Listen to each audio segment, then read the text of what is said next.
नमस्कार, मैं सुबोध कुमार सिंह एक बार फिर से आप लोगों के लिए उपस्थित हूं और आज डिमांड सीरीज का वीडियो नंबर 12वां है। लगभग डिमांड अब अपने ढलान पे है। 2-3 वीडियो में आपका पूरा ख़त्म हो जाएगा डिमांड सीरीज।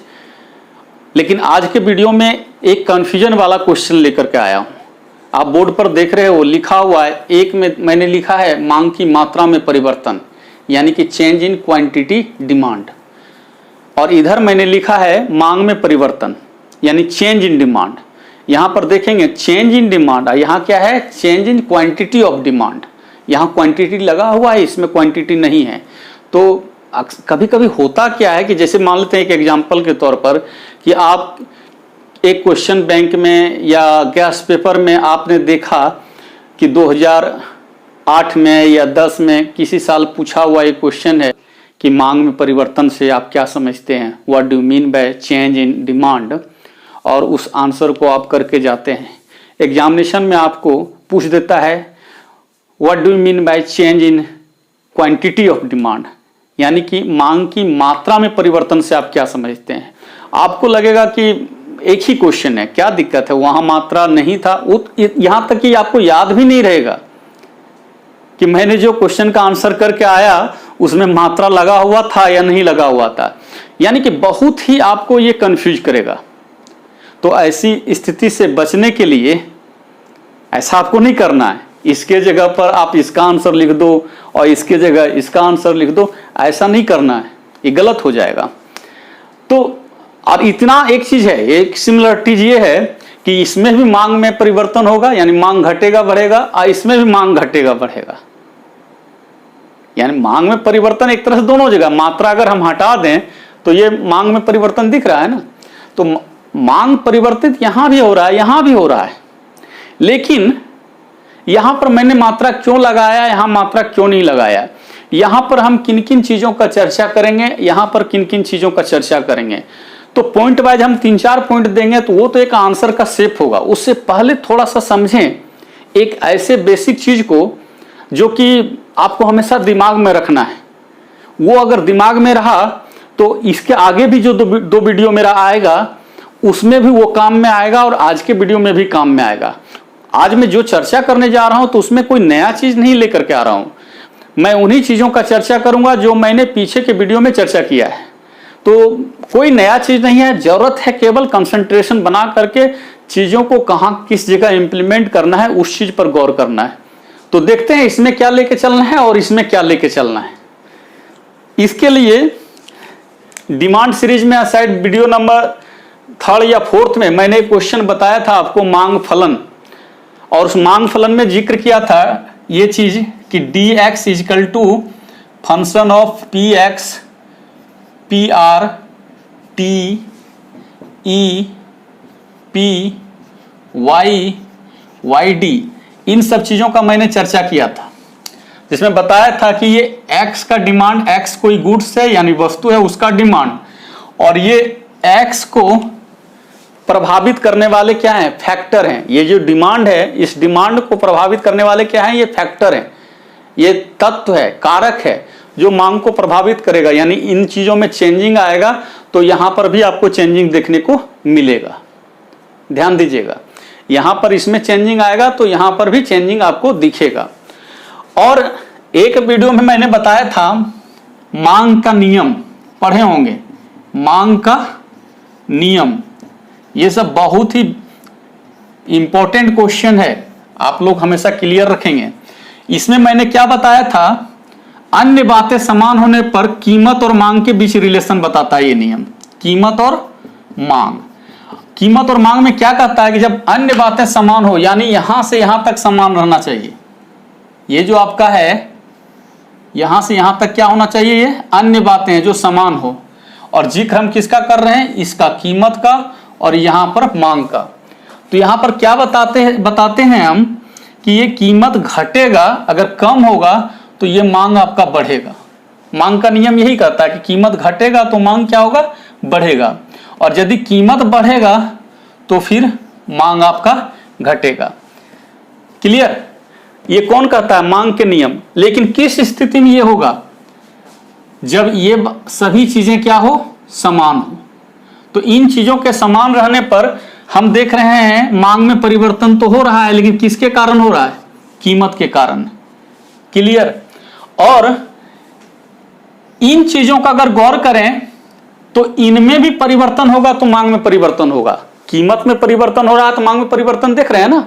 तो उसी प्रकार जनसंख्या के कारण भी मांग में परिवर्तन हो रहा है, आय के कारण भी मांग में परिवर्तन हो रहा है, लेकिन ये सब जो है अन्य कारण में है, ये सब अन्य कारक है। इसमें कीमत को हम लेके नहीं चल रहे हैं, यानी जिस वस्तु के मांग के बारे में बात हो रही है तो वो उसमें हम कीमत को लेके नहीं चल रहे हैं इसमें, लेकिन मांग के नियम में हम कीमत को लेके चलते हैं। ये कीमत है और ये मांग है। अब देखिए, यदि कीमत के कारण, इसके कारण इसका मांग परिवर्तित हो, यानी कीमत के कारण मांग अगर परिवर्तित हो तो वो कहलाएगा मांग की मात्रा में परिवर्तन। कीमत के कारण अगर मांग में परिवर्तन होगा तो क्या कहलाएगा? मांग की मात्रा में परिवर्तन। और जब इन सब कारणों से मांग में परिवर्तन हो तो वो कहलाएगा मांग में परिवर्तन। ध्यान दीजिएगा, कीमत के कारण मांग में, इस और लिखते हैं, कीमत के कारण मांग में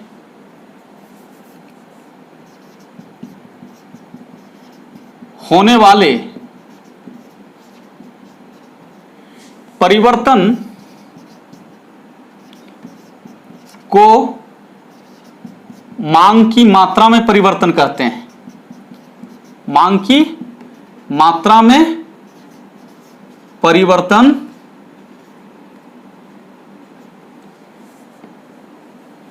कहते हैं। ध्यान दीजिएगा, कीमत के कारण मांग में होने वाले परिवर्तन को क्या कहते हैं? मांग की मात्रा में परिवर्तन कहते हैं। और कीमत के अलावे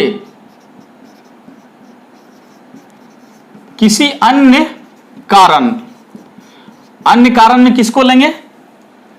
ये सब ले लीजिए, ये कीमत को छोड़ करके इधर जो है, यानी कि संबंधित वस्तु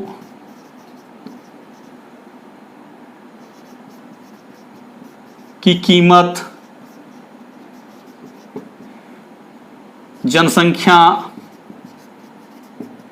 आय, जो भी है। तो कीमत के अलावे किसी अन्य कारण से मांग में होने वाले परिवर्तन को मांग में परिवर्तन कहते हैं।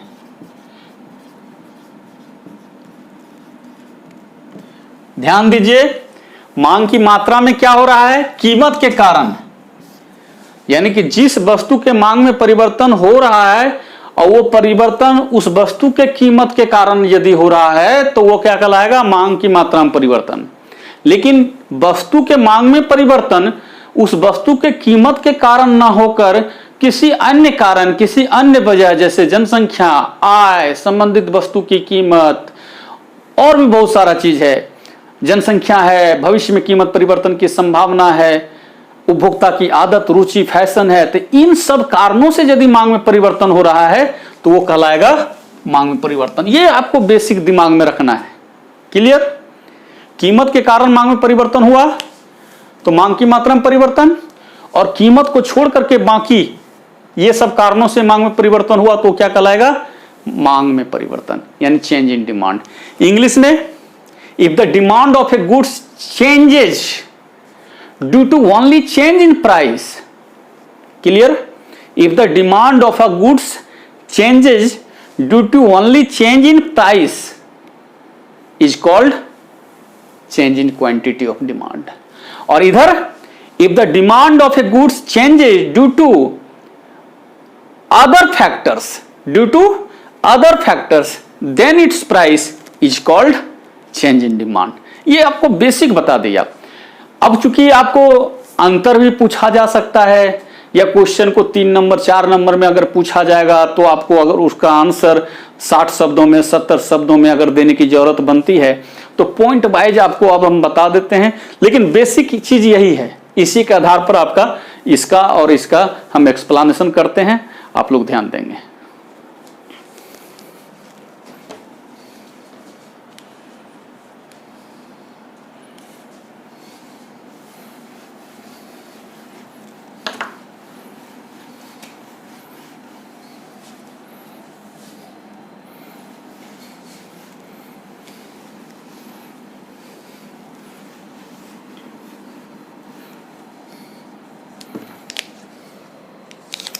पहला पॉइंट जो लेते हैं इसमें, यदि केवल कीमत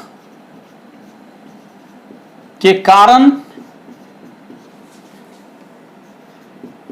मांग में परिवर्तन होता हो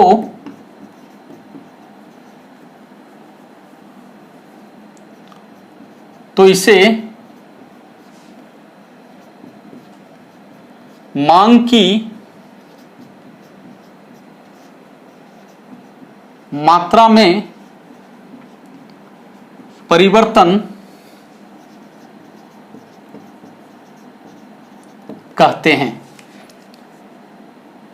इसका इंग्लिश लिख देंगे, if demand of a goods changes due to only change in price of goods is called change in quantity of demand। केवल गुड्स के प्राइस में चेंजिंग के कारण गुड्स के डिमांड में चेंजिंग आ जाए तो वो क्या कहलाएगा, मांग की मात्रा में परिवर्तन, यानी change in quantity of demand. इस और देखते हैं,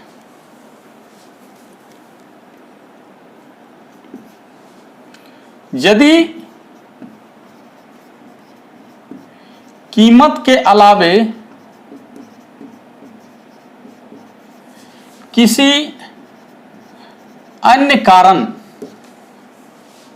अब किसी अन्य कारण में ही ध्यान दीजिएगा, थोड़ा सा लिख देते हैं जो छोटा छोटा है, जनसंख्या, आय, संबंधित वस्तु की कीमत,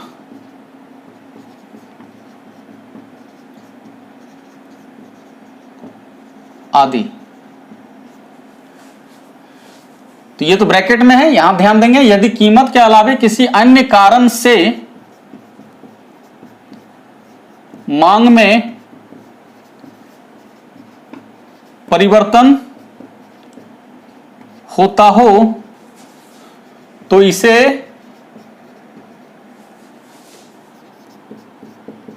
मांग में परिवर्तन कहते हैं।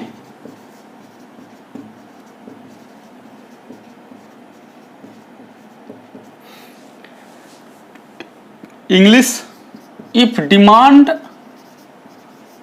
of a goods changes due to other factors में लिख देंगे, पॉपुलेशन,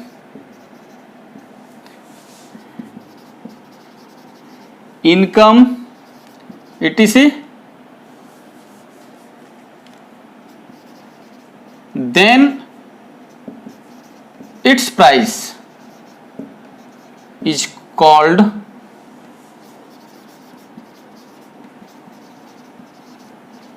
change in demand। कोई दिक्कत इतना तक में? अगर गुड्स का कोई भी गुड्स है उसका डिमांड चेंज हो रहा हो उस गुड्स के प्राइस के कारण से, तो वो क्या कहलाएगा, चेंज इन क्वांटिटी डिमांड, यानी कि मांग की मात्रा में परिवर्तन।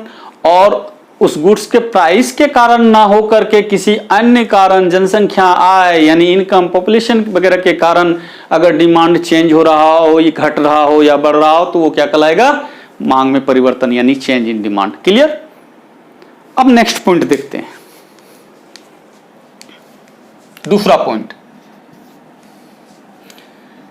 मांग की मात्रा में परिवर्तन को एक ही मांग वक्र पर दर्शाया जाता है। ध्यान देंगे, मांग की मात्रा में परिवर्तन को एक ही मांग वक्र पर दर्शाया जाता है। इंग्लिश में चेंज इन, देखिए यहां पर लिखे हैं change in quantity of demand, आप यहां पर लिख सकते हो चेंज इन क्वांटिटी डिमांडेड, एक ही चीज है। तो change in quantity of demand is shown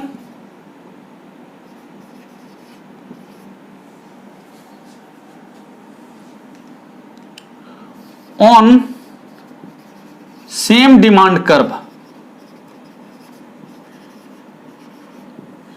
एक ही डिमांड कर्व पर हम दिखा सकते हैं मांग की मात्रा में परिवर्तन को।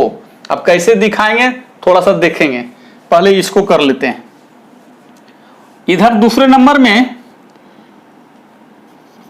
मांग में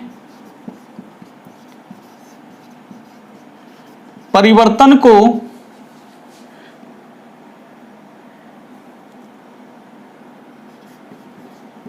एक मांग वक्र से दूसरे मांग वक्र तक दर्शाया जाता है। इंग्लिश में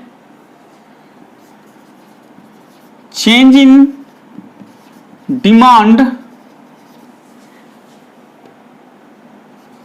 is shown from one demand curve to other demand curve, यानी एक डिमांड कर्व से दूसरे डिमांड कर्व तक, या इसको ऐसे भी लिख सकते थे मूवमेंट ऑफ डिमांड। इसमें हम लिख सकते हैं movement of demand takes place on same demand curve, और इसमें लिखेंगे movement of demand takes place from one demand curve to another demand curve. ये दो पॉइंट आप लोग देख चुके हैं। इन दोनों पॉइंट का अगर आप स्क्रीनशॉट लेना चाहते हैं तो ले लें, क्योंकि इसी के आधार पर हम अगला तीसरा और चौथा पॉइंट को यहां पर जिक्र करेंगे, उसके बारे में हम विवेचन करेंगे। तो देख लें, इसका ले लें स्क्रीनशॉट। ध्यान देंगे, इसमें जो जो बात किया गया है वो ध्यान देना है आप लोग को, क्योंकि इसका जिक्र अभी हम आगे के पॉइंट में करेंगे। इसको मिटा देते हैं।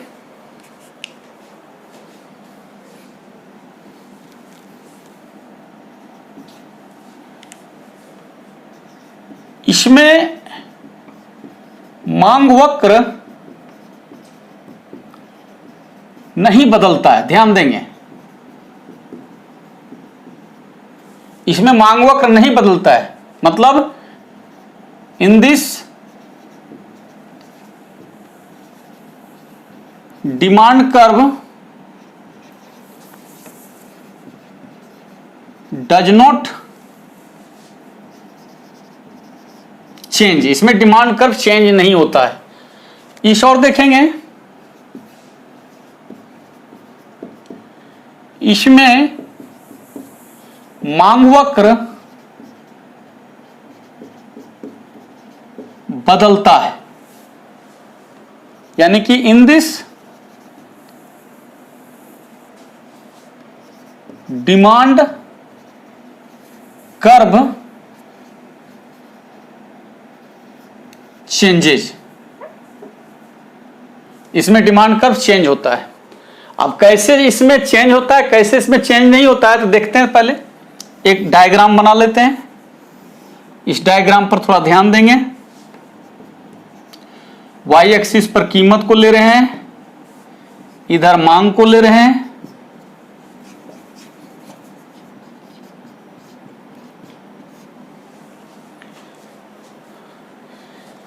डिमांड कर्व आप लोगों को पता है डाउनवर्ड होता है, नेगेटिव स्लोप होता है, ध्यान देंगे।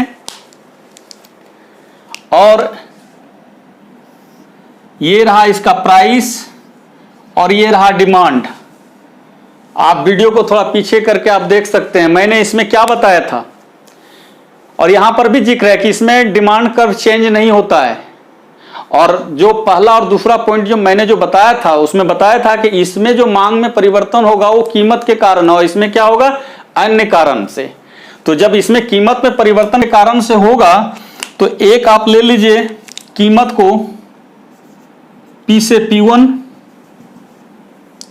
कीमत में परिवर्तन हो गया। क्या हुआ, कीमत घट गया है, परिणाम स्वरूप ये मांग क्या हो गया, बढ़ गया। क्लियर। पहले हम A पर थे जब कीमत P था, तो यहां पर मांग वक्र में कहां पर हैं, A पर हैं। ध्यान देंगे कहां पर हैं, A पर हैं। और अब हम A से कहां पहुंच गए हैं, B पर, इस जगह पहुंच गए हैं। और इसमें हम क्या दिखा रहे हैं कि यहां कीमत घटा तो मांग बढ़ा। तो यहां पर डिमांड चेंज हुआ कि नहीं हुआ, Q से Q1 हुआ ना, लेकिन किसके कारण हुआ, कीमत के कारण से। दूसरी बात, अब कीमत को कर देते हैं P से P2, ये P2। अब हमारा डिमांड कर्व पर कहां टच किया, यहां पर C पर, और ये क्या हो गया, Q से Q2। तो यहां पर आपका प्राइस बढ़ा है, प्लस में गया है, तो इधर डिमांड क्या हो रहा है, घट रहा है। कीमत बढ़ा, मांग घट गया। लेकिन जो भी है इधर डिमांड का इस ओर जाना, बढ़ना, Q से Q1 होना यानी कि इस तरफ बढ़ा, और इधर फिर Q2 हो रहा है यानी घटा। तो मांग में जो परिवर्तन हो रहा है, यहां पर मांग परिवर्तन नहीं कहेंगे, मांग की मात्रा में परिवर्तन कहेंगे। लेकिन ये जो मांग परिवर्तित हुआ वो किसके कारण, ड्यू टू प्राइस ना। तो यदि कीमत के कारण मांग में परिवर्तन हो तो वो क्या कहलाता है, मांग की मात्रा में परिवर्तन। यहां मांग की मात्रा बढ़ रही है या घट रही है, किसके कारण, कीमत के कारण। और देखिएगा आगे के वीडियो में हम एक चीज का जिक्र करेंगे। अभी तो यहां पर, यहां से लेकर के यहां तक की जो बातें कर रहे हैं, इधर आया उधर आया, जो भी चेंजिंग हुआ, तो इसको हम क्या कहेंगे, चेंज इन क्वांटिटी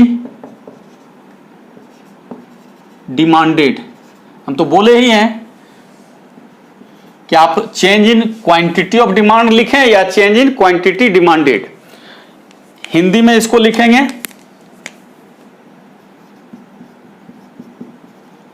मांग की मात्रा में परिवर्तन। एकदम ध्यान में रखिएगा, ये मांग की मात्रा में परिवर्तन किसके कारण होता है, कीमत के कारण होता है। एक चीज जो मैं बताना चाह रहा था, ये जो आप देख रहे हैं A से B तक जो हुआ है, तो यहां पर क्या हो रहा है, A से B तक जब कीमत P था, A पर टच किया, मांग Q हो रहा है। ये P से P1 जो हुआ है, तो यानी कीमत घटा है। तो ये कीमत घटने से इधर ही हम A से B पहुंच गए, यानी कि ये Q से Q1 तक पहुंच गए। तो ये मांग जो बढ़ा है, तो इसको हम अगले वीडियो में इस पर डिटेल से चर्चा करेंगे। इसको हम कहेंगे मांग में विस्तार। क्या कहेंगे, मांग में विस्तार है ये, यानी कि एक्सटेंशन इन डिमांड है ये। क्या है, एक्सटेंशन इन डिमांड। और यहां जो कीमत बढ़ा P से P2, तो मांग यहां पर क्या हो गया, Q से Q2, यानी घट गया। तो ये घटा, तो मांग वक्र पर हम देख रहे हैं क्या, ये A से C तक पहुंचा, यानी A पर थे तो Q, 80 पर आए तो क्या हुआ, Q2 यानी Q से Q2 जो आए हैं तो घटा है ना, तो घटा है, तो इसको हम कहेंगे मांग में संकुचन। याद रहेगा आप लोग को, मांग में संकुचन, इंग्लिश में कॉन्ट्रैक्शन इन डिमांड। हालांकि इसमें चर्चा करने की जरूरत नहीं है, केवल इतना से ही काम चल जाएगा, लेकिन हम यहां पर बताए इसके पीछे कारण यही था कि इसका जिक्र आगे के क्वेश्चन, आगे के वीडियो में होने वाला है। तो फिर हम आंसर को ज्यादा गंदा नहीं करना चाह रहे हैं, ज्यादा चीज लिखने से दिक्कत होता है, इसलिए आप इतने तक रखिए, इसको हटा देते हैं, इसको भी हटा दिए, और केवल आप इतना याद रखिए, मांग की मात्रा में परिवर्तन, इतने तक चलना है।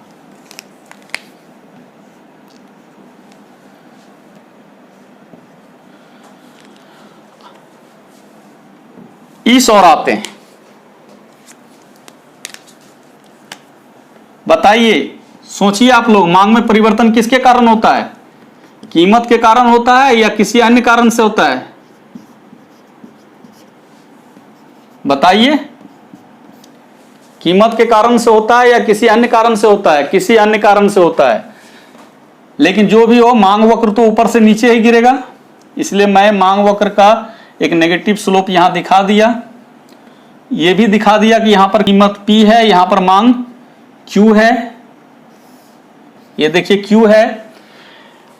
जैसे इसमें भी मांग बढ़ा और घटा, इसमें भी मांग बढ़ेगा घटेगा, लेकिन यहां जो मांग बढ़ेगा घटेगा वो कीमत के कारण से नहीं होगा, किसी अन्य कारण से होगा, यानी कीमत इसमें P का P ही रहेगा।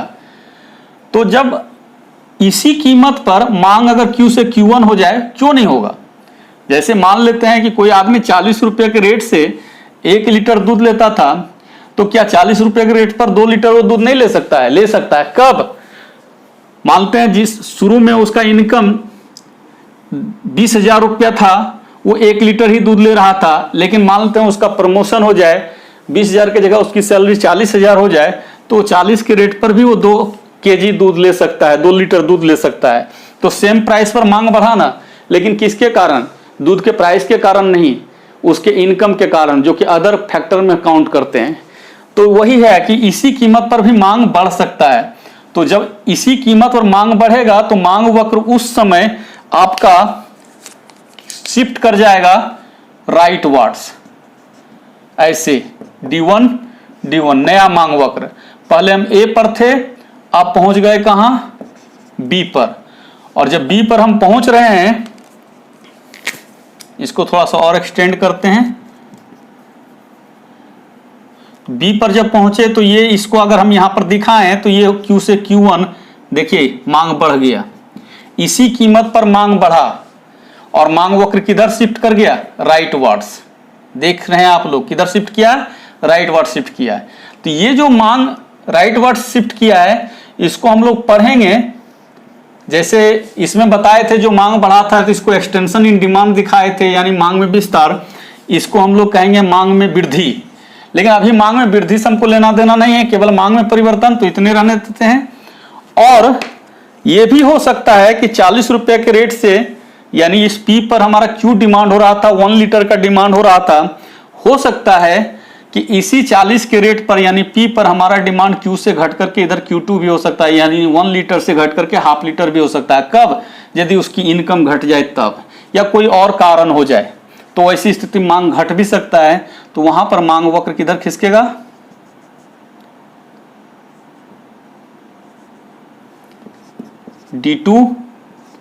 D2 देखे किधर खिसका? बाईं ओर, इधर खिसका था दाईं ओर, इसमें किधर खिसक रहा है? बाईं ओर।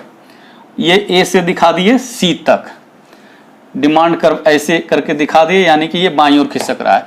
तो दोनों स्थिति में आप देखिए, यहां पर समान कीमत पर मांग बढ़ रहा है, इधर बढ़ा और इधर घटा, लेकिन इसमें कीमत आपका क्या है? कांस्टेंट है। कीमत आपका P है, जो कि क्या है? कांस्टेंट है। तो ऐसे चेंजेस को हम क्या कहेंगे? ऐसे चेंजेस को हम क्या कहेंगे? मांग में परिवर्तन। क्या कहेंगे? मांग में परिवर्तन, यानी कि चेंज इन डिमांड। ये क्या कहलाएगा? चेंज इन डिमांड कहलाएगा। तो ध्यान रहे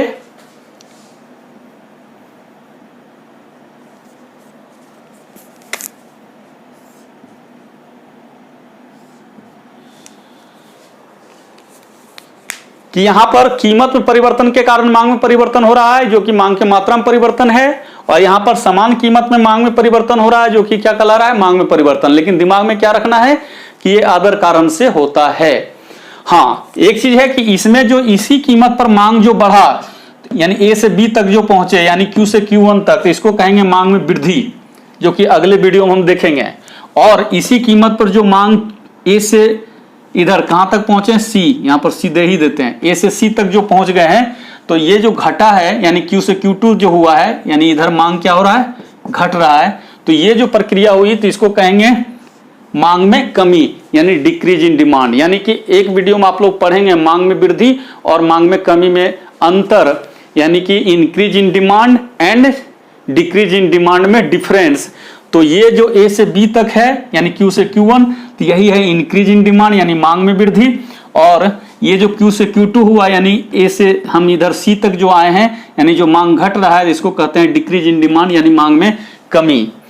तो इसमें कई चीज आप लोग को सोचना होगा, आगे के वीडियो में इसका जरूरत पड़ेगा, इसलिए इसको बहुत अच्छी तरह से आप लोग देख लीजिए। और ये भी दिमाग में रखिएगा आप लोग कि ये जो Q से Q1 हुआ है, किसके कारण? कीमत घटने के कारण। तो यहाँ जो A से B तक हुए हैं, यानी Q से Q1 जो मांग बढ़ते हुए दिख रहा है, इसको कहेंगे एक्सटेंशन इन डिमांड, यानी मांग में विस्तार। और ये जो मांग घट गया कीमत बढ़ने के कारण, यानी Q से Q2 हो गया, तो इसको कहेंगे हम कॉन्ट्रैक्शन इन डिमांड, यानी कि मांग की मात्रा में कमी। क्लियर? तो इसका आगे के वीडियो में जिक्र होगा, लेकिन अभी तक हम लोग को दिमाग में यही रखना है। 3 पॉइंट इसमें, यदि कीमत के कारण मांग में परिवर्तन हो तो मांग की मात्रा में परिवर्तन कहलाता है, और कीमत के अलावे किसी अन्य कारण से मांग में परिवर्तन हो तो वो क्या कहलाता है? मांग में परिवर्तन कहलाता है। दूसरा पॉइंट जो बताए थे इसमें, कि इसमें मांग में जो परिवर्तन दिखेगा वो एक ही मांग वक्र पर, देखिए एक ही मांग वक्र है ना, और इसमें जो मांग में परिवर्तन दिखेगा वो एक मांग वक्र से दूसरे मांग वक्र तक। इसका मतलब क्या हुआ? जब इसमें एक ही मांग वक्र पर परिवर्तन को दिखाया जा रहा है, इसका मतलब है कि इसमें मांग वक्र नहीं बदलता है। देखिए मांग वक्र बदला नहीं? बदला, डी एक ही मांग वक्र है। और इसमें चूंकि मांग में परिवर्तन को एक मांग वक्र से दूसरे मांग वक्र तक दिखाया जाता है, यानी movement of demand takes place from one demand curve to another demand curve, यानी एक मांग वक्र से दूसरे मांग वक्र तक, तो इसलिए इसमें मांग वक्र बदलता है। यानी देखिए डी से D1 हो गए, ये एक मांग वक्र, फिर इधर भी एक मांग वक्र, तो इसमें मांग वक्र बदलता है। तो आपसे क्वेश्चन पूछा भी जा सकता है अलग ढंग से कि what are the reason behind the movement of demand curve, यानी डिमांड कर्व के मूवमेंट का क्या रीजन है? यानी कि डिमांड कर्व इधर राइट और जा सकता है, लेफ्ट और जा सकता है, तो इसके पीछे वजह क्या हो सकता है? तो प्राइस को छोड़ करके, कीमत को छोड़ करके जो बाकी कारण होते हैं, जनसंख्या है, आय है, संबंधित वस्तु की कीमत है, उपभोक्ता की आदत, रुचि, फैशन है, आय का वितरण है, तो इन सब कारणों से जब मांग में परिवर्तन आता है तो उसमें मांग वक्र परिवर्तन क्या होगा? यानी मांग बढ़ता है तो मांग वक्र दाईं ओर खिसकेगा, और यदि मांग घटता है उन्हीं कारणों से, जैसे आय घटने से मांग घट सकता है, जनसंख्या घटने से मांग घट सकता है, तो वहां पर मांग वक्र लेफ्ट और शिफ्ट करता है, इधर बाईं ओर। फंस जाता है विद्यार्थी, पूछा जाएगा मांग वक्र दाईं ओर कब खिसकता है? भाई मांग वक्र दाईं ओर कब खिसकेगा? जब मांग में वृद्धि किसी अन्य कारण से होगा। अन्य कारण से कब? जैसे जनसंख्या बढ़ जाए, आय बढ़ जाए, तो समान कीमत पर मांग बढ़ जाएगा, Q से Q1, यानी मांग वक्र इधर दाईं ओर खिसक जाएगा। और मांग वक्र बाईं ओर कब खिसकता है? जब अन्य कारण से मांग घटता है, जनसंख्या घटने से, आय घटने से, तो उस स्थिति में मांग वक्र इधर जाता है, बाईं ओर जाता है। तो ये जो आज हम लोग जो पढ़े हैं ये बहुत ही उपयोगी है, और देखिएगा आप लोग ऑब्जेक्टिव इससे बहुत बनता है। छोटा छोटा क्वेश्चन भी अगर आपसे पूछा जाए, या बेसिक चीज आपको समझना है, कोई अगर एसएससी का, रेलवे वगैरह की तैयारी करता है, तो आजकल इकोनॉमिक्स से बहुत क्वेश्चन आना शुरू हो गया है। तो ऐसा नहीं है कि ये केवल आपके एकेडमिक में काम आने वाला है, आगे आप देखिएगा कंपटीशन वगैरह का तैयारी अगर कीजिएगा तो वहाँ पर भी इसका ज़रूरत पड़ेगा। और आज का पढ़ा हुआ अगर आपको एकेडमिक में भी काम में आ जाए और कॉम्पिटिटिव में भी काम में आ जाए तो इससे बेहतर क्या हो सकता है। यानी कि आपके दोनों हाथ में लड्डू है और फ्री में भी मिल रहा है, तो इसका आप लोग फ़ायदा उठाइए। और इसका अगर स्क्रीनशॉट लेना है तो ले लीजिए। और इसी के साथ हमको आज्ञा दीजिए। जय हिंद, जय भारत।